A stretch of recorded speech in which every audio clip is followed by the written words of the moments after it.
গালাবানা আলাইকা রিজাল, পুরুষেরা আপনার কাছে সব সময় ভিড়ে, সব সময় আপনার কাছে পুরুষেরই তো বসে থাকে।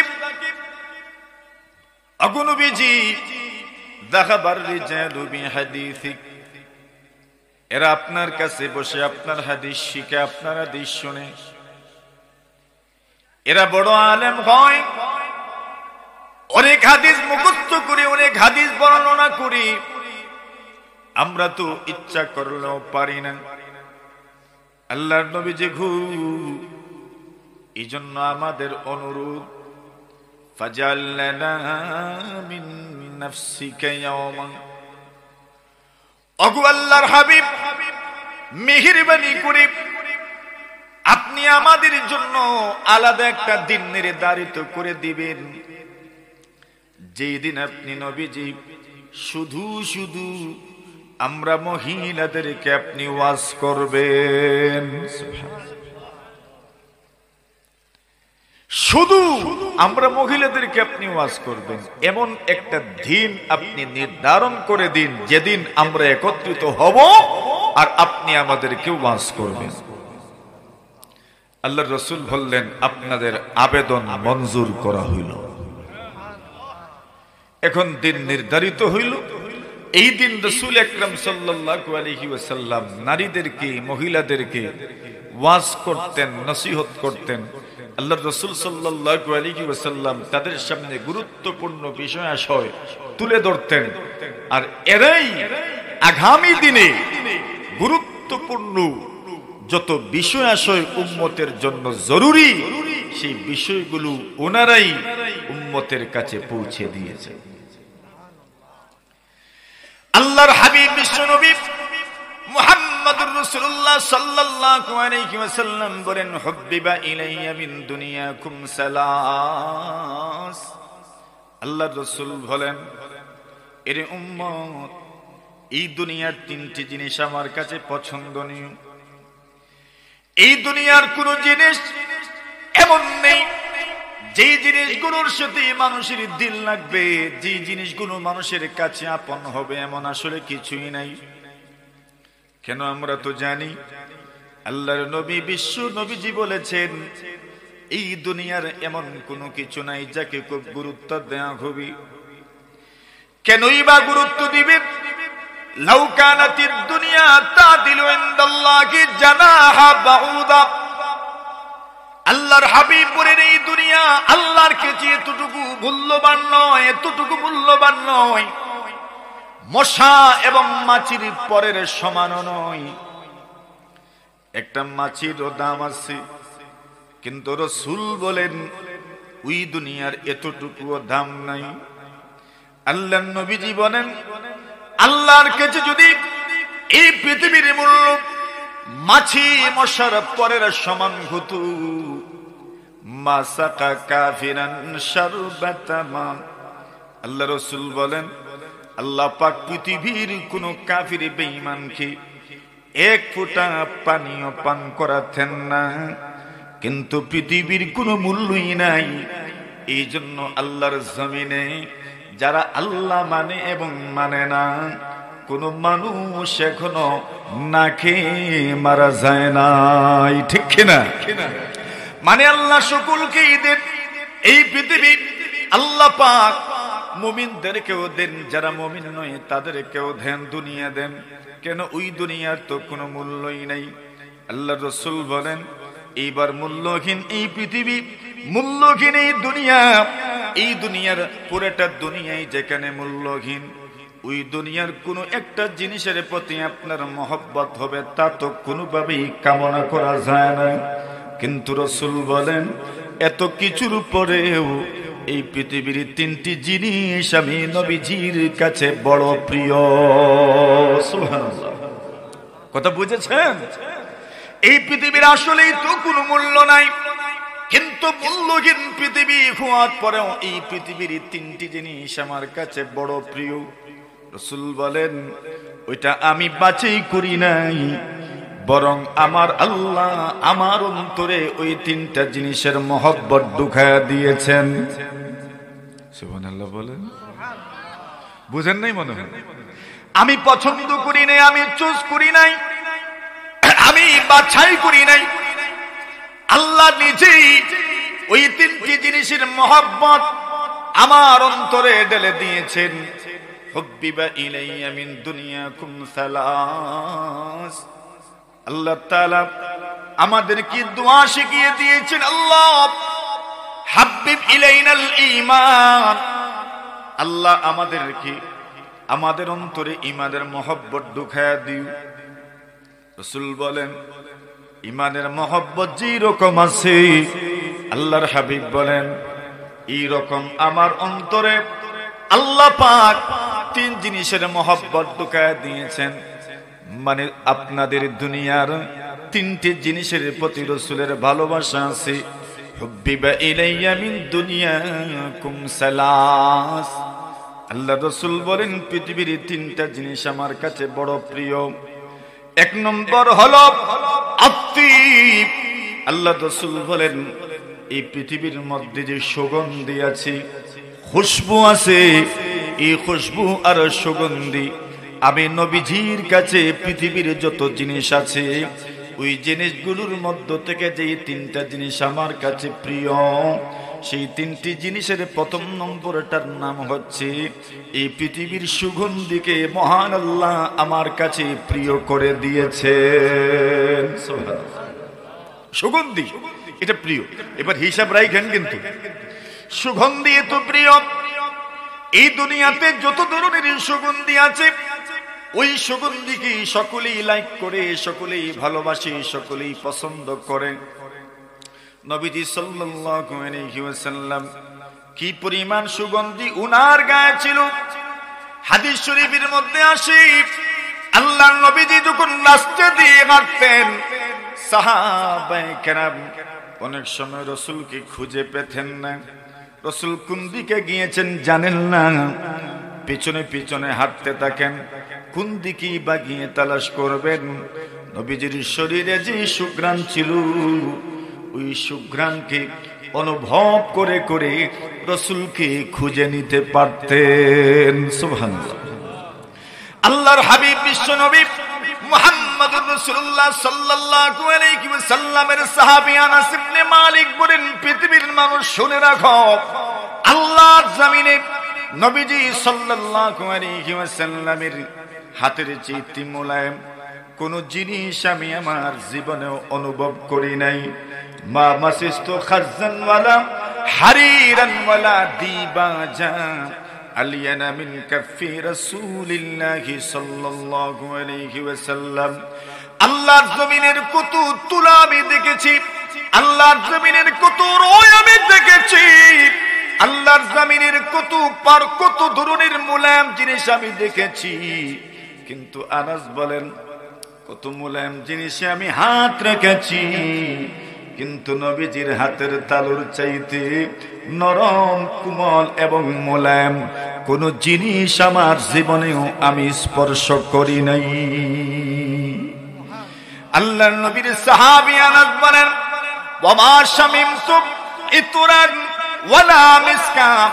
আল্লাহর নবীজি সাল্লাল্লাহু আলাইহি ওয়াসাল্লামের শরীরের ঘামের চাইতে সুঘ্রাণ যুক্ত কোন আতর, কোন পারফিউম, কোন মিশকে আম্বার আমার জীবনেও নবীজির শরীরের ঘামের চাইতে সুগন্ধি যুক্ত কোন জিনিস আমার নাকে লাগে নাই। এত সুগন্ধি নবীজি। আল্লাহর পয়গম্বর নিজে বলছেন এর উম্মত এই পৃথিবীর মধ্যে যে জিনিসগুলো আমার কাছে প্রিয়, সেই প্রিয় জিনিসগুলোর মধ্য থেকে একটা জিনিস হচ্ছে আত্মীব। আল্লাহ রাসূল বলেন খুশবু আমার কাছে বড় প্রিয় জিনিস। দুই নম্বরে রাসূল বলেন আন-নিসা। যে তিনটা জিনিস আমার কাছে প্রিয়, সেই তিন জিনিসের দুই নম্বর হলো পুণ্যবতী মহিলা। সুবহানাল্লাহ। জোরে বলেন, জোরে বলেন। আল্লাহর হাবিব বলেন এই দুনিয়ার মহিলাদেরকে আমার কাছে পছন্দনীয় করে তোলা হয়েছে।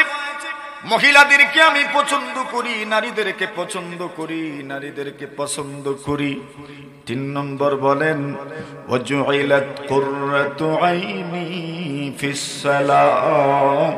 রাসূল বলেন, এরে উম্মত, এই দুনিয়ার 3 নম্বর যে জিনিসটাকে আমি পছন্দ করি, সেই 3 নম্বর জিনিসের নাম হলো নামাজ। জোরে জোরে বলেন, জোরে বলেন। এবার মিলান দেখি।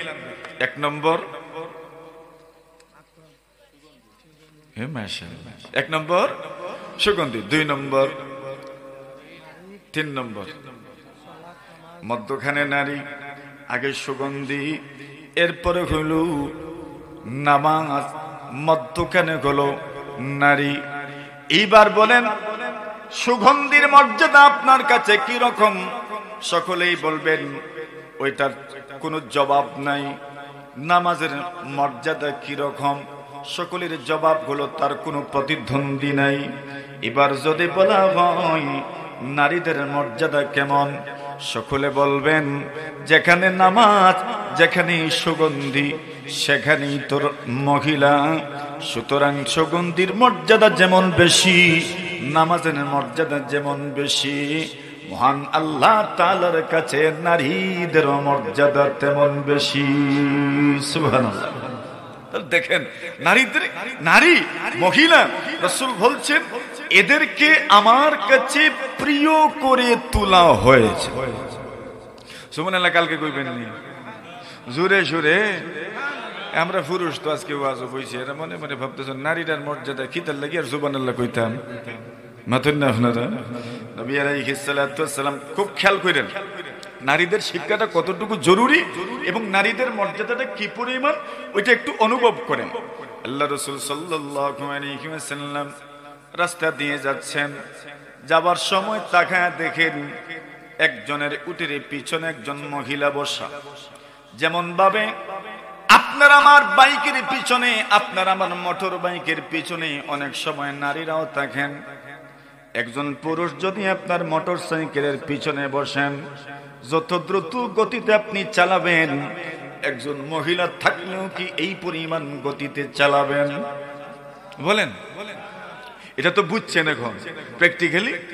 একজন মহিলা যদি আপনার মোটর বাইকের পিছনে থাকেন, আপনি এত দ্রুততার সাথে মোটর বাইক চালাবেন না। একজন পুরুষ থাকলে তো অসুবিধা কি? আইল্যান্ডে লাগছে তো কি সমস্যা? কোনো অসুবিধা নাই, লাগুক না অসুবিধা কি? কেউ তো তার বন্ধুরে বুঝাইবার লাগে ইচ্ছা কইরে ঠেস খাওয়ায়, ঠিক না বে? ঠিক। আল্লাহর হাবিব সাল্লাল্লাহু আলাইহি ওয়াসাল্লাম লক্ষ্য করে দেখেন একজন সাহাবী, নাম হলো আনজাশা। আনজাশা রাদিয়াল্লাহু তাআলা আনহু, উনার উটের পিছনে একজন মহিলা বসা, আর দ্রুত গতির সাথে উনি উনার উটটা হাঁকাচ্ছেন। মানে এত দ্রুততার সাথে উট হাঁকায় নিয়ে যাচ্ছেন। আল্লাহ রাসূল ডাক দিলেন, ইয়া আনজাশা রিফকাম বিল কাওয়ারির। রুয়াইদাকা ইয়া আনজাশা, এরে আনজাশা সাহাবী শুনো, রুয়াইদাকা ইয়া আনজাশা, এরে আনজাশা একটু ধীরে ধীরে ধীরে ধীরে ধীরে ধীরে যাও। রিফকাম বিল কাওয়ারির। আপনি আমার নবীজি কি বলবেন, কেমন ভাবে দেখবেন, নবীজির ভাষা কেমন ভাবে নিবেন, এটা নেওয়ার মতো যোগ্যতা কি আমার আছে? আল্লাহর হাবিব সাল্লাল্লাহু আলাইহি ওয়াসাল্লাম নারীদের মর্যাদা তুলে ধরার জন্য, পৃথিবীর মানুষ শুনে রাখো, পৃথিবীর অমুসলিম বিজাতীয়রা শুনে রাখো, যারা পয়গম্বর আলাইহিস সালাতু ওয়াস সালামের নারীর অধিকার নিয়ে প্রশ্ন ওঠাও শুনে রাখো, পৃথিবীর যারা নারী অধিকার নিয়ে কাজ করো এরাও শুনে রাখো। আল্লাহর নবীজির একটা শব্দ, একটা উপমা, একটা তুলনা যদি একদিকে রাখা হয়, আর সারা পৃথিবীর মানুষ নারীবাদীদের নারীর অধিকারের ফিরিস্তি যদি একদিকে রাখা হয়, নবীজির কসম আল্লাহর, নবীজির একটা উপমা তুলনারও সমান হবে না। আল্লাহর হাবিব বলেছেন, রুয়াইদাকা ইয়া আনজাশাতু, আনজাশার একটু ধীরে যাও, একটু দেরি যাও, একটু দেরি যাও, একটু দেরি যাও। এরপর বলেন রিফকান বিল কাওয়ারির, রাসূল বলেন কাছের জিনিসের সাথে একটু কোমল আচরণ করো। সুবহানাল্লাহ। কি বলছেন বুঝছেন নি? বুঝাইয়ে দেই, মাধবপুরের ভাষায় কই, আমরা মৌলভীবাজারের ভাষায় কই, চিনির জিনিসের সাথে একটু কোমল আচরণ করো, নরম আচরণ করো। বুঝছেন? চিনির জিনিস বলতে মনে করেন কাপ, মনে করেন গ্লাস, মনে করেন প্লেট।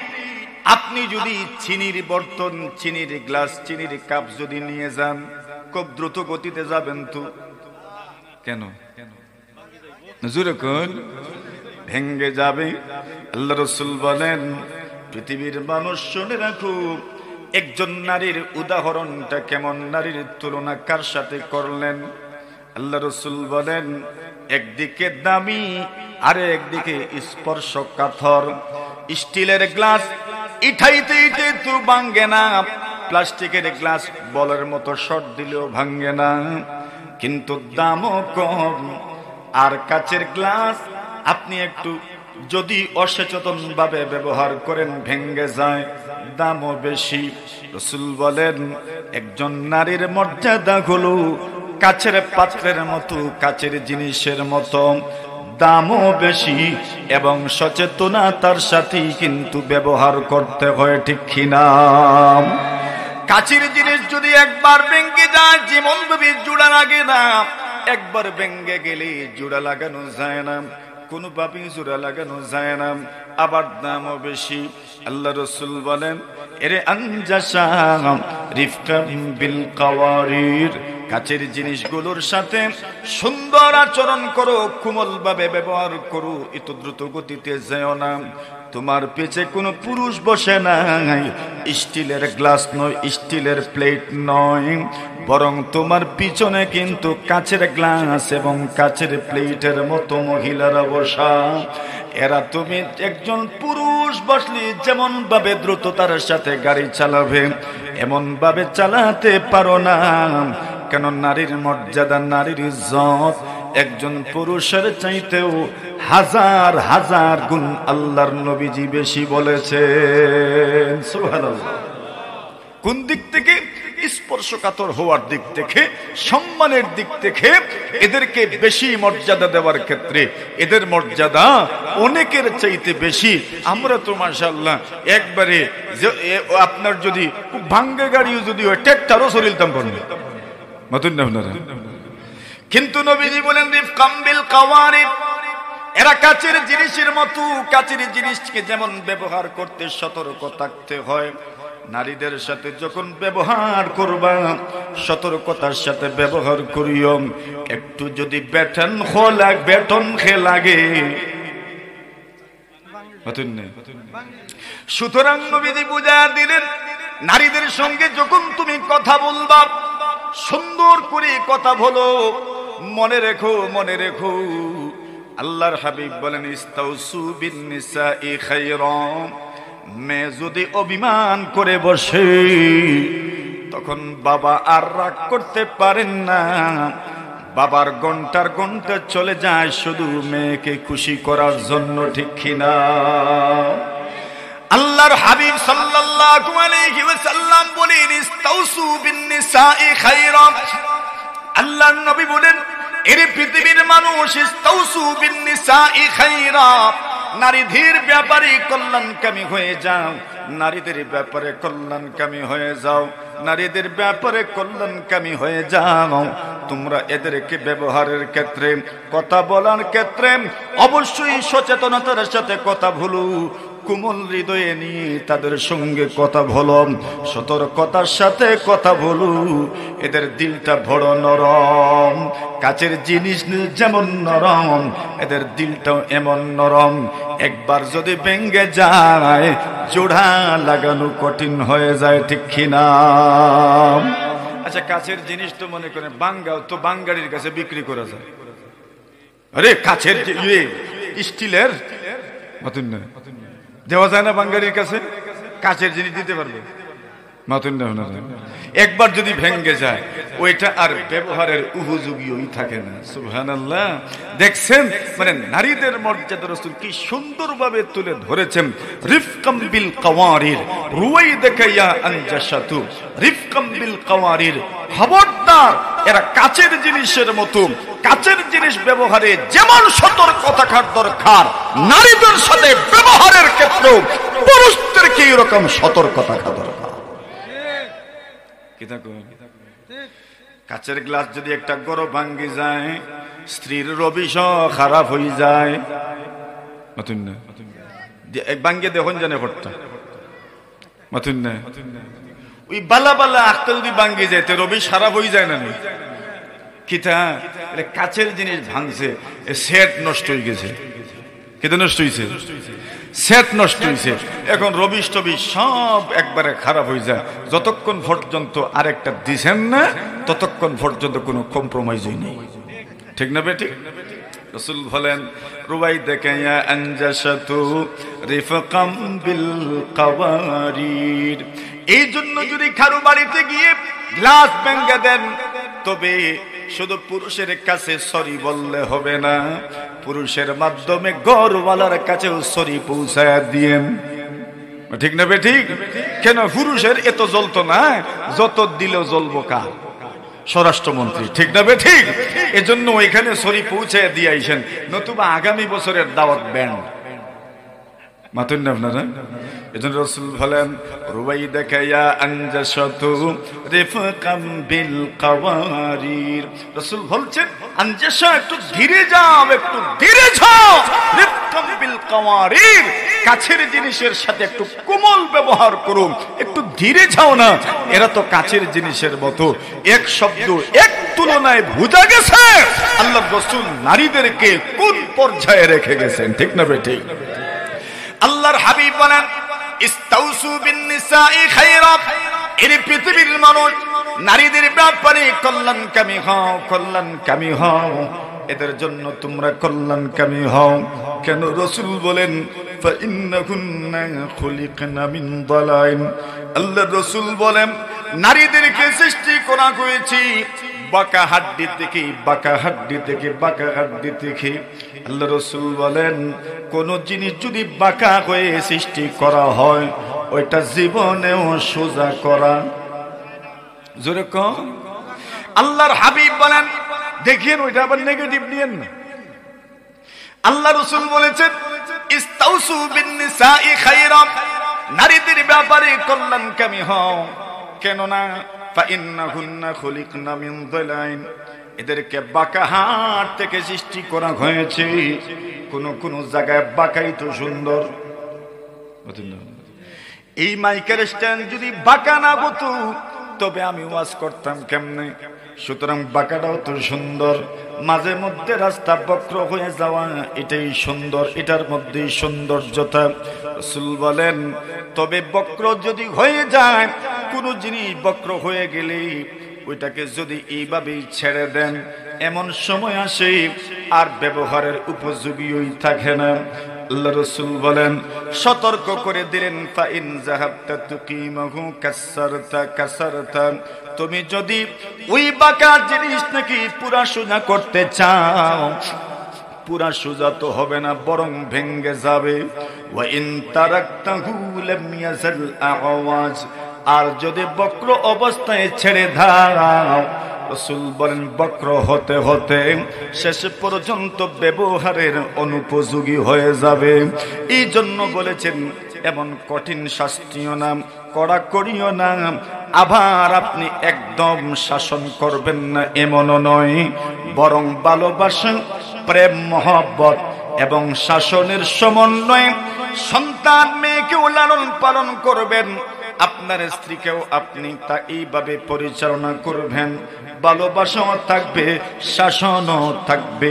শুধু যদি ভালোবাসেন বক্র হয়ে যাবে, আর শুধু যদি শাসন করেন তবে ভেঙে যাবেন, জীবনেও আর ব্যবহার করতে পারবেন না। ঠিক কিনা? এখন বুঝেন তো আল্লাহ রাসূল কি সুন্দরভাবে উপমাটা তুলে ধরলেন যে আমাদের মায়েরা আমাদের মা জাতি, আমাদের কাছে তাদের ইজ্জত কেমন, তাদের সম্মানটা কেমন, তাদের মর্যাদা কেমন।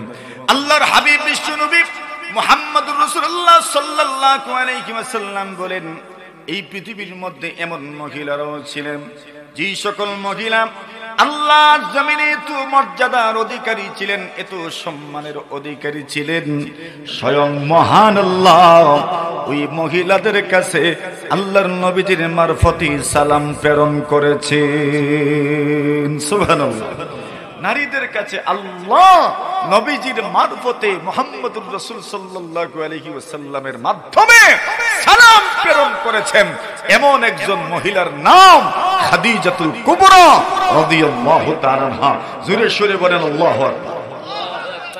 আল্লাহর নবীর পত্নী, নবীজির স্ত্রী খাদিজাতুল কুবরা রাদিয়াল্লাহু তাআলা আনহা আম্মা জান আয়েশা সিদ্দিকা রাদিয়াল্লাহু তাআলা আনহা বলেন, পৃথিবীর মানুষেরা রে, আল্লাহর নবী বিশ্ব নবীজি সাল্লাল্লাহু আলাইহি ওয়াসাল্লাম খাদিজার কথা এত বেশি আলোচনা করতেন, এই দুনিয়াতে কোন মহিলাদের ব্যাপারে যদি আমার ঈর্ষা হতো তবে সেই মহিলা হলেন খাদিজা।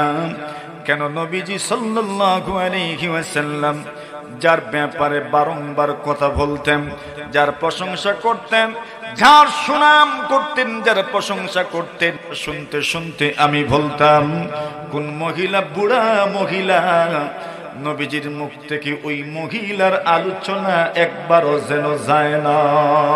সুবহানাল্লাহ। কেনই বা হবে না? আল্লাহর নবী বিশ্বনবী মুহাম্মদুর রাসূলুল্লাহ সাল্লাল্লাহু আলাইহি ওয়াসাল্লাম খাদিজাতুল কুবরা রাদিয়াল্লাহু তাআলা আনহার মাধ্যমে যে সাপোর্ট পেয়েছেন, দুনিয়াতে এমন কোন মানুষ মিলানো বড় মুশকিল যার মাধ্যমে মুহাম্মদুর রাসূলুল্লাহ এত সাপোর্ট পেয়েছেন। আপু উম্মত, আপনার নবীজির উপর যাদের সবচেয়ে বেশি অবদান, এদের নাম যদি উল্লেখ করেন তাহলে সবার আগে প্রথম দিকে যে নামগুলো থাকবে সেই নামগুলোর মধ্য থেকে উল্লেখযোগ্য একটা নাম হবে নবীজির স্ত্রী খাদিজাতুল কুবরা রাদিয়াল্লাহু তাআলা আনহার নাম। সুবহানাল্লাহ।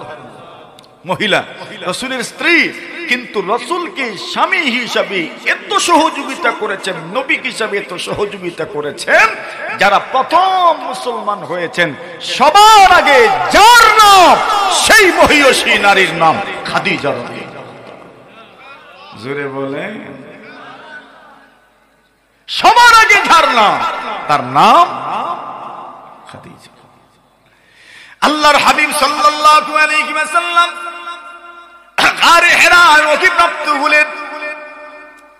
বাড়িতে গেলেন একমাত্র খাদিজা, আর তো কেউ নাই।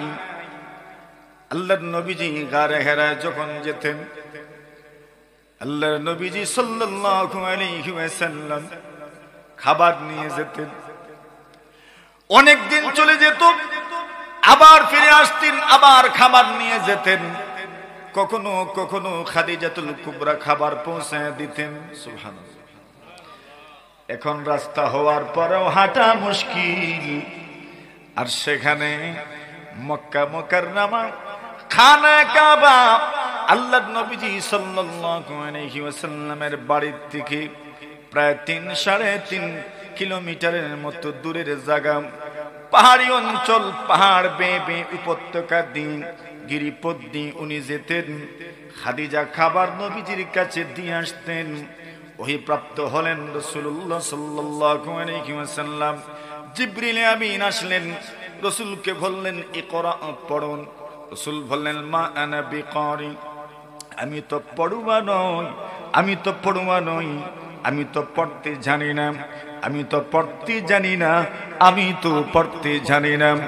যেই লোক পড়তে জানে না সে কি পড়বে, সে কি পড়বে? আমি তো পড়তে জানি না, আমি তবে কি পড়বো? আমি তো পড়ুয়া নই, আমি তো পড়তে জানি না। আপনি আমাকে বলছেন পড়ুন, কি বা পড়বো আমি? আমি তো পড়ুয়া মানুষ নই, আমি তো পড়তে জানি না। জিবরিল রাসূলকে এইভাবে ধরলেন, চাপ দিলেন, আবার বললেন ইকরা, পড়ুন। বলেন কি পড়বো আমি? আমি তো পড়ুয়া নই। মা আনা বিকারিন, আমি তো পড়ুয়া মানুষ নই। পড়ালেখা মানুষ নই। আবার চাপ দিলেন, বললেন ইকরা পড়ুন, বলেন আমি তো পড়ুয়া মানুষ নই। এবার চাপ দিলেন, নবীজিকে বললেন পড়ুন, নবীর জবান থেকে বের হলো ইকরা বিসমি রাব্বিকাল্লাযী খালাক খালাকাল ইনসানা মিন আলাক। এইভাবে সূরা ইকরা আলাকের এই আয়াতগুলো রাসূল তিলাওয়াত করলেন। আল্লাহর নবীজি, বিশ্ব নবীজি চিনেন নাই উনি কে এসেছেন, কে আসলেন, এমন ভাবে চাপ দিলেন পয়গম্বরের শরীরে জ্বর উঠে গেছে, এত জ্বর, এত জ্বর। আল্লাহর নবীজি বাড়িতে ফিরে গেলেন। রাসূল সাল্লাল্লাহু আলাইহি ওয়াসাল্লাম যখন বাড়িতে যাচ্ছেন, এমন ভাবে যাচ্ছেন, নবীজি সাল্লাল্লাহু আলাইহি ওয়াসাল্লামের পুরাটা শরীর কাঁপছিল, কাঁধ প্রকম্পিত হয়েছে, অন্তরটা পর্যন্ত প্রকম্পিত হয়ে গেছে। কে চাপ দিল? নূরের ফেরেশতা জিবরিল আমিন রাসূলকে চাপ দিয়েছেন, পুরাটা শরীরে কাঁপ শুরু হয়ে গেছে। বাড়িতে গেলেন, যাওয়ার পরে খাদিজাকে সম্বোধন করে বললেন ওয়া আখবারাকাল খাবার, এবং যা ঘটেছে পুরাটার বিবরণ দিলেন। আর বললেন খাদিজা গো, দেরি করিও না, তাড়াতাড়ি তুমি আমার জন্য কমলের ব্যবস্থা করে দাও। জোরে বলেন, কথাটা বুঝছেন ভালো করে? হ্যাঁ, একটা সূক্ষ্ম একটা কথা শোনাই আপনাদের, কষ্ট হইতেছে আপনাদের, একটা কঠিন একটা কথা শোনাই আপনাদের। আল্লাহর হাবিব সাল্লাল্লাহু আলাইহি ওয়াসাল্লাম বলেছেন কমল দাও। কি বুঝা গেল? গরম লাগছে? কিতে লাগছে? জোরে কোন? শীত লাগছে। শুনেন আরেক হাদিস শুনেন। আম্মা জান আয়েশা বলেন আন্নাল হারিস ইবনে হিশাম সাআলা রাসূলুল্লাহ সাল্লাল্লাহু আলাইহি ওয়াসাল্লাম, আবু জাহেলের ভাই হারিস ইবনে হিশাম, আবু জাহেল তো অমুসলিম, মারা গেছেন, আল্লাহর নবীজির সঙ্গে দুশমনি করতে করতে বদরে মারা গেছেন। কিন্তু আবু জাহেলের ভাই হারিস ইবনে হিশাম মুসলমান হয়েছেন। হারিস ইবনে হিশাম আল্লাহ রাসূলকে প্রশ্ন করেছেন, কাইফা ইয়াতিকাল ওয়াহয়ু ইয়া রাসূলুল্লাহ, আল্লাহর নবীজি গো, আপনার কাছে ওহী কিভাবে আসে, কিভাবে আসে আপনার কাছে ওহী, একটু জানতে চাই। আল্লাহ রাসূল বলেন আহইয়ানান ইয়াতিনি মিথলা সালসালাতিল জারাস, এরে হারিস ইবনে হিশাম, কখনো কখনো আমার কাছে ওহী আসে ঘন্টার আওয়াজের মতো। এমনকি সহজে বোঝা দেই, আপনি যদি ডালাই প্লাস্টারের উপরে জিঞ্জির নিয়ে যদি আপনি যান, যেমন ভাবে জিঞ্জিরের আওয়াজ গুনগুন গুনগুন গুনগুন আওয়াজ শোনা যায়, আপনি যদি পাতুরির কোনো কিছু অথবা বেলচা অথবা খন্তা অথবা দা অথবা লোহার কোনো জিনিস যদি পাকা রাস্তায় টেনে টেনে নিয়ে যান, যেমন আওয়াজ হয়, রাসূল বলেন আল্লাহর কাছ থেকে ওহী আমার কাছে কোন সময় এমন ভাবে আসে। সুবহানাল্লাহ। বুঝছেন বিষয় কি পরিমাণ কঠিন ছিল, যে এটা অনুভব করা, এটা উপলব্ধি করা, এটা বুঝে নেওয়া কি পরিমাণ কঠিন ছিল। এইবার হাদিস শরীফে রাসূল বলেন ওয়া আহয়ানান ইয়াতামাসসালু লিয়াল মালাকু রাজুলাম, কখনো কখনো আল্লাহর ফেরেশতা আমার সামনে মানুষের আকৃতি ধারণ করে আসতেন। বেশিরভাগ সময় দেহিয়ায়ে কলবি রাদিয়াল্লাহু তাআলার আকৃতি ধারণ করে আসতেন। আল্লাহর রাসূলের স্ত্রী আম্মা জান আয়েশা বলেন, শুনে রে পৃথিবীর মানুষ, আল্লাহর নবীজির কাছে যখন ওহী আসতো, নবীজির অবস্থাটা কেমন হতো, কি পরিমাণ কঠিন ছিল ওহী। আপনি তো মনে করেন, আমিও তো মনে করি সূরাতুল ফাতিহা আল্লাহ নাযিল করেছেন, আপনিও তিলাওয়াত করতে পারেন, আমিও তো তিলাওয়াত করতে পারি, কোন ধরনের ওজন অনুভব হয় না, কোন ধরনের ওজন অনুভব হয় না, বাড়িও মনে হয় না। কি মনে করেন যতটা সূরা মুখস্থ আছে, ওইটা মুখস্থ করার কারণে আপনার কাছে কি ওজন মনে হয়? না, না, কোনো ওজন মনে হয় না। কোরআন যখন আপনি পড়েন, আলাদা কোন ওজন কি আপনি অনুভব করেন? না না, কেউ তো আলাদা ওজন অনুভব করে না। কিন্তু কোরআনের ওজন কি পরিমাণ জানেননি? কি পরিমাণ ওজন? আল্লাহ তাআলা কোরআনের মাজিদের মধ্যে বলেন, ইন্না সানুলকি আলাইকা কাওলান সাকিলা। ওগো নবীজি, অচিরেই আমি আল্লাহ তাআলা আপনার উপর বড় ভারী কিছু কথা নাজিল করব। ওজন বলেছেন আল্লাহ নিজেই বলছেন, কাওলান সাকিলা, বড় ওজনদার, বড় ওজনদার, বড় ওজনদার। এখানে যারা হাফিজ হয়, তেলাওয়াত করলেন অনেক হাফিজরা, ওদেরকে জিজ্ঞাসা করেন হাফিজ হওয়ার পরে আলাদা ওজন মনে হয়নি? না না, মনে হয় না। কিন্তু কোরআনে মাজিদটা তো ভারী জিনিস, আয়াতে কারিমা ভারী জিনিস। আল্লাহ নিজেই বলছেন, ইন্না সানুলকি আলাইকা কাওলান সাকিলা, আমি আল্লাহ তাআলা অচিরেই তোমার উপর বড় ভারী কিছু জিনিস নাজিল করব। কি পরিমাণ ভারী? আল্লাহ অন্য আয়াতে বলেন, আমার মুর্শিদ তিলাওয়াত করেছেন, আল্লাহ তাআলা নিজেই বলছেন, লাউ আনজালনা হাদাল কুরআন আলা জাবালিন লারাআইতাহু খাশিআন মুতাসাদ্দিআন মিন খাশিয়াতিল্লাহ। আল্লাহ বলছেন, এর উম্মত, এর বান্দা বান্দে, এই পৃথিবীর পাহাড়গুলোর উপর, বড় বড় পাহাড়, আপনার আমার মাধবপুরী, আপনার আমার কুরমাঘাটের পাহাড়গুলো আর কতই বা বড়। আরবের পাহাড়ের কথা তো জানেনি। আল্লাহ বলেন, লাউ আনজালনা হাযাল কুরআন আলা জাবাল, আল্লাহ বলেন, আমি আল্লাহ যদি এই কোরআনটা পাহাড়ের উপর নাজিল করতাম, তবে পাহাড়ের অবস্থাটা কেমন হতো? আল্লাহ বলেন, লারাআইতাহু খাশিআন মুতাসাদ্দিআন মিন খাশিয়াতিল্লাহ। নবীজি গো, আপনি দেখতেন আল্লাহর বয়ে এবং ওজনে পুরা পাহাড়গুলো ধুলার মতো হয়ে যেত। জোরে জোরে বুঝছেন? ওজন, একটা বোমের ওজন কি পরিমাণ? বর্তমান আধুনিক যুগে এত বড় বড় বোম বানানো হয়, এক একটা বোমের কি পরিমাণ ওজন? ওই বোমগুলো যখন ছেড়ে দেওয়া হয়, পুরা পাহাড় দুলার মতো উঠতে থাকে। আল্লাহ বলছেন, ওই কোরআন যদি আল্লাহ পাক পাহাড়ের উপর নাজিল করতেন, পাহাড় সহ্য করতে পারত না। আল্লাহ অন্য আয়াতের মধ্যে বলে, ওগো নবীজি, এই পৃথিবীর মধ্যে আমি আল্লাহ পাক আসমানের কাছে, জমিনের কাছে আমার আমানত আমি সুপর্দ করেছিলাম, কিন্তু কেউ গ্রহণ করে নাই। নবীজি গো, ইন্না আরাদনাল আমানাতা আলাস সামাওয়াত, আমি আল্লাহ আসমানকে বললাম আসমান, জমিনকে বলেছি জমিন, পাহাড়কে বলেছি পাহাড়, আমার আমানত তুমি গ্রহণ করে দাও। কিন্তু পাহাড়ও স্বীকৃতি জানায়, জমিনও স্বীকৃতি জানায়, সবগুলো স্বীকৃতি জানায়, কেউ নেয় না। আল্লাহ বলেন, কিন্তু মাত্র 3.5 হাত বডির মানুষ, কি পরিমাণ সাহস! আসমানের সাহস হয় নাই, জমিনের সাহস হয় নাই, পাহাড়ের সাহস হয় নাই, মাত্র 3.5 হাতের মানুষ বলে, আল্লাহ আপনি আমানত দিবেন, কেউ নিতে চায় না, কেউ নিতে চায় না। আমরা আপনাকে নিরাশ করব না, আমরা মানুষ আছি না, আপনার আমানতকে গ্রহণ করার জন্য আমরা প্রস্তুত আছি। সুবহানাল্লাহ। এত ওজন, এত ওজন, এত ওজন!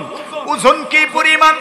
আল্লাহর নবীর সাহাবী বলেন, উম্মত শুনো, আল্লাহর নবীজি সাল্লাল্লাহু আলাইহি ওয়াসাল্লামের উপর অনেক সময় ওহী নাজিল হতো। বলেন, নবীজি সাল্লাল্লাহু আলাইহি, যায়েদ ইবনে সাবিত বলেন, একদিন নবীজি, যায়েদ ইবনে হারিসা বলেন, নবীজি সাল্লাল্লাহু আলাইহি ওয়াসাল্লাম আমার রানের উপর মাথা দিয়ে ঘুমাচ্ছেন, এমন সময় ওহী নাজিল হচ্ছে। আমি কি অনুভব করলাম, যেন আমার পুরা রান, আমার পুরা উড়ু যেন ফেটে যাচ্ছে। সুবহানাল্লাহ। আল্লাহর হাবিব সাল্লাল্লাহু আলাইহি ওয়াসাল্লাম উটের উপরে বসে সফর করছেন, এমন সময় আল্লাহর কোরআন নাজিল হলো। আল্লাহর নবীজির সাহাবী বলেন, আমরা কি দেখলাম জানোনি? ওই উটটা সামনে যেতে পারে নাই, উটটা বসে পড়ল। এত ওজন, এত ওজন, অথচ সরাসরি উটের উপর ওজনটা নামছে না, নবীজির উপরে ওজনটা নামছে। এবার বলেন, মানুষ যখন ভার বয় ওই সময় মানুষ ঘামে কি ঘামে না? কেন ঘামে? ঠান্ডা লাগার কারণে। তো বলেন, ঠান্ডা না গরম? বলেন, ঠান্ডা না গরম? শুনেন, আম্মা জান আয়েশা সিদ্দিকা রাদিয়াল্লাহু তাআলা আনহা বলেন, ওয়ালাকাদ রাআইতুহু ইয়ানজিলু আলাইহিল ওয়াহয়ু ফিল ইয়াউমিশ শাদীদিল বারদ ওয়া ইন্না জাবিনাহু লা ইয়াতাফাসসাদু আরাকা। রাসূলের সাহাবী হযরত আয়েশা সিদ্দিকা রাদিয়াল্লাহু তাআলা আনহা বলেন, আমি প্রচন্ড শীতের দিনে ডিসেম্বরের শেষ দিকে, পৌষের শুরুতে বা পৌষের মধ্যখানে বা মাঘের শুরুতে বা মাঘের মধ্যখানে যে সময় বেশি শীত হয়, সেই প্রচন্ড শীতের দিনে আয়েশা বলেন, নবীজির উপর ওহী নাজিল হতে দেখেছি। শীত এত বেশি, কিন্তু ওহীর ওজনে নবীজি এত বেশি গরম লাগতো শরীরে, আমি তাকায়া দেখতাম, ওয়া ইন্না জাবিনাহু লা ইয়াতাফাসসাদু আরাকা, নবীজির পুরাটা কপাল যেন ঘেমে যেত। সুবহানাল্লাহ। এবার বলেন, একটু সমস্যা মনে হইতেছে না? হ্যাঁ, বুঝেন নাই তো? আল্লাহর হাবিব বাড়িতে গেলেন, বাড়িতে যাওয়ার পরে খাদিজাকে বললেন, কমল দাও। কেন বলছেন? ঠান্ডা লাগছে। আয়েশা বলেন, নবীজির কাছে যখন ওহী নাজিল হতো, শীতের দিনেও রাসূলের গরম লেগে যেত। বুঝছেন? এখন উনি বলছেন গরম লাগতো, আর রাসূল গিয়ে কমল তালাশ করতেছেন। সুবহানাল্লাহ। কেন এমন হয়?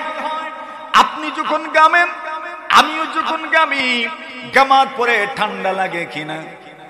ঠান্ডা লাগে। সুবহানাল্লাহ। দেখছেন, মিল দেখছেন?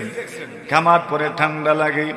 এমনকি ডাক্তারের কাছে সন্তানকে নিয়ে গেলে ডাক্তার বলে, ঘামার পরে মুছে দিয়েন, শুধু পেট মুছিয়েন না, বুক মুছিয়েন না, পিঠটাও মুছে দিয়েন। কেন? ওই গাম থেকে কিন্তু ঠান্ডা লাগে। আপনি যখন ঘামেন, আমি যখন ঘামি, ঘামার পরে শরীরে প্রচন্ড ঠান্ডা লাগে। এই জন্য কমলের দরকার হয়, শীত শীত লাগে। আল্লাহর নবী ওহী নাজিল হওয়ার পরে ঘেমে যেতেন, আর ঘামটা যখন শেষ হতো তখন ঠান্ডা লাগতো। নবী যে ওহী নাজিল হয়েছে গারে হেরা গুহায়, সেখান থেকে রাসূল গেলেন, যেতে যেতে বাড়িতে গেলেন, গাম শুকিয়ে গেছে, এইবার ঠান্ডা লাগছে। নবীজি খাদিজাকে সম্বোধন করে বলেন, খাদিজা গো, ঠান্ডা লেগেছে, তুমি আমাকে কমল দাও। সুবহানাল্লাহ। এই জন্য নবীজিকে কামলিওয়ালা বলে। কি বলে? কামলিওয়ালা মানে কি? কমলওয়ালা। কি ওয়ালা? জোরে বলেন। বুঝছেন নি এখন? ওইটাকে উর্দুতে কামলিওয়ালা বলে। মানে কি? বলে কম্বলওয়ালা, কমলওয়ালা। সুবহানাল্লাহ বলেন। ওই আমরা বলি কামলিওয়ালা, মানে কি? বলে কমলওয়ালা।